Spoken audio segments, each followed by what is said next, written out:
La Guerra del Emú en inglés, Emu War, también conocida como la Gran Guerra Emú, fue una operación militar de control de vida salvaje que se llevó a cabo en Australia Occidental a finales de 1932 para atajar la preocupación pública causada por un creciente número de emus al oeste de Australia.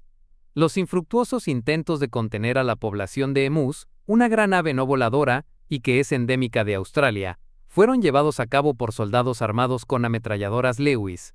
Este incidente llevó a los medios de la época a adoptar el nombre de Guerra del Emú, en tono satírico, cuando se referían a la operación. Antecedentes. Después de la Primera Guerra Mundial, un gran número de soldados veteranos australianos, junto a un número de veteranos británicos, se instaló en una región rural de Australia Occidental, a menudo en áreas marginales. Con el inicio de la Gran Depresión en 1929, estos agricultores fueron alentados a incrementar sus parcelas de trigo, mientras que el gobierno prometió la asistencia en forma de subsidios, que nunca se llevaron a cabo. A pesar de las recomendaciones y de los subsidios prometidos, los precios del trigo siguieron cayendo, y en octubre de 1932, los problemas se intensificaron cuando los agricultores, que se preparaban para iniciar la cosecha de la temporada, amenazaron con negarse a ceder el trigo. Las dificultades a las que se enfrentaban los agricultores se incrementaron con la llegada de hasta 20.000 emus. Los emus emigran regularmente después de su época de cría, dirigiéndose a la costa desde las regiones interiores. Los emus descubrieron que las tierras cultivadas eran un buen hábitat y comenzaron a incursionar en el territorio rural, en particular las tierras agrícolas marginales alrededor de Chandler y Walgulan. Los emus consumieron y echaron a perder las cosechas, que ya de por sí contaban con una muy mala calidad. Además, produjeron grandes hoyos en unas barreras especiales que se utilizaban para impedir el paso de conejos, una plaga en Australia, lo que causó problemas notables. Los agricultores transmitieron sus preocupaciones sobre las aves, que devastaban sus cultivos, y se destinó una delegación de antiguos soldados para reunirse con el ministro de Defensa, George Pearce. Habiendo servido en la Primera Guerra Mundial, los colonos eran conscientes de la efectividad de las ametralladoras y solicitaron su despliegue. El ministro estuvo de acuerdo, aunque con condiciones. Las armas debían ser utilizadas por el personal militar, y el transporte de tropas se financiaría mediante el gobierno de Australia Occidental, y los agricultores proporcionarían comida, alojamiento y pago por las municiones. Pearce también apoyó el despliegue con el argumento de que las aves serían una buena práctica de tiro para los soldados, aunque también se ha argumentado que algunos políticos del gobierno veían esta operación como un incentivo propagandístico hacia los desolados agricultores de Australia Occidental. Por esta razón, se envió también un director de fotografía de la Fox Movietone. Desarrollo. La participación militar debía comenzar en octubre de 1932. La guerra se llevó a cabo bajo el mando del mayor Gwyneth Purves Wyn Aubrey Meredith, de la 7ª Batería Pesada de la Real Artillería Australiana, con Meredith liderando a un par de soldados armados con 2 ametralladoras Lewis y 10.000 cartuchos. La operación se retrasó, sin embargo, por un periodo de lluvia que causó que los emus se dispersasen sobre un área más amplia. La lluvia cesó el 2 de noviembre de 1932, momento en el que las tropas fueron desplegadas con órdenes de ayudar a los agricultores, y según el relato de un periódico, para recolectar 100 pieles de emú, con el objetivo de usar sus plumas para hacer sombreros de los jinetes ligeros del ejército. A la expedición también se unieron 3 jóvenes de Pickering Brook que decidieron involucrarse al oír de la operación, los hermanos Vic y Bert Francias, y su amigo Ray Owen, que viajaron hasta Campion en un camión Chevy. Primer intento. El 2 de noviembre los hombres se dirigieron a Campion, donde se detectaron aproximadamente 50 emus. El mayor reunió a 2 hombres del pelotón, el sargento S. McMurray y el artillero G. O'Halloran, para atacar a los objetivos. Como las aves estaban fuera del alcance de las armas, los colonos locales trataron de atraer a los emúes a una emboscada, pero los pájaros se dividieron en pequeños grupos y corrieron de modo que resultó imposible acertarles. Sin embargo, ya que las primeras ráfagas de las ametralladoras fueron ineficaces debido a la lejanía, una segunda serie de disparos fue capaz de matar un número pequeño de aves. Más tarde, el mismo día, se encontró una pequeña bandada, y cerca de una docena de aves fueron abatidas. El próximo evento significativo fue el 4 de noviembre. Meredith había establecido una emboscada cerca de una represa local, y más de 1000 emus fueron vistos dirigiéndose hacia su posición. Esta vez los artilleros esperaron hasta que los pájaros estuvieron muy cerca antes de abrir el fuego.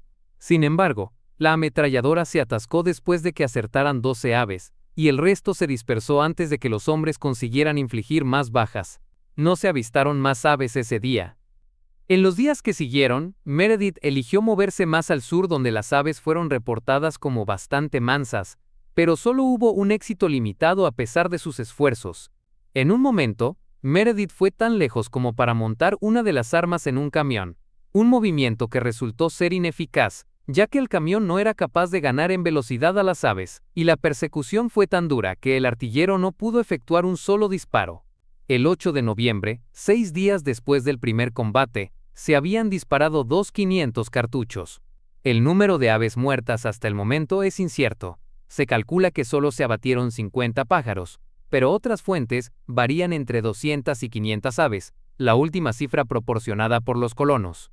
El informe oficial de Meredith señaló que sus hombres no habían sufrido ninguna baja en combate. El ornitólogo Dominic Serventi comentó que era evidente que el mando Emu había ordenado tácticas de guerrilla, y su abigarrado ejército pronto se dividió en innumerables unidades pequeñas que hicieron poco rentable el uso del equipo militar. Por lo tanto, una parte de la fuerza se vio obligada a retirarse del área de combate después de aproximadamente un mes. El 8 de noviembre, miembros de la Cámara de Representantes de Australia discutieron la operación. Después de la cobertura negativa de los acontecimientos en los medios locales, que incluyó afirmaciones como que solamente algunos emus habían muerto, Pearce retiró el personal militar y las armas el 8 de noviembre. Después de esta prematura retirada, el mayor Meredith comparó a los emus con zulúes y con tanques y comentó sobre la notable movilidad de maniobras de los emus, incluso cuando estaban gravemente heridos. Segundo intento. Después de la retirada de los militares, los emus retomaron los ataques contra los cultivos.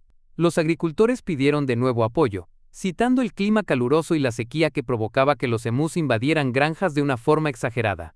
James Mitchell, el primer ministro de Australia Occidental, prestó su fuerte apoyo a la renovación de la asistencia militar. Además, un informe del comandante de la base indicó que 300 emúes habían muerto en la operación inicial. Atendiendo a las solicitudes y al informe del comandante de la base, el 12 de noviembre, el ministro de Defensa aprobó la reanudación de los esfuerzos militares. Defendió la decisión en el Senado, explicando por qué los soldados eran necesarios para combatir la grave amenaza agrícola de la gran población de emus. Aunque los militares habían acordado prestar las armas al gobierno de Australia Occidental, con la expectativa de que proporcionarían a la gente necesaria, Meredith volvió a ser elegido como comandante de campo, debido a una aparente falta de tiradores experimentados en el estado. En el campo, el 13 de noviembre de 1932, los soldados encontraron un grado de éxito durante los 2 primeros días, con aproximadamente 40 emus muertos. El tercer día, el 15 de noviembre, resultó ser mucho menos exitoso, pero el 2 de diciembre las armas contaron ya con aproximadamente 100 emúes caídos por semana. Meredith fue apelado a retirarse el 10 de diciembre, y en su informe señaló 986 muertes mediante 860 cartuchos, a un ritmo de exactamente 10 cartuchos por baja confirmada.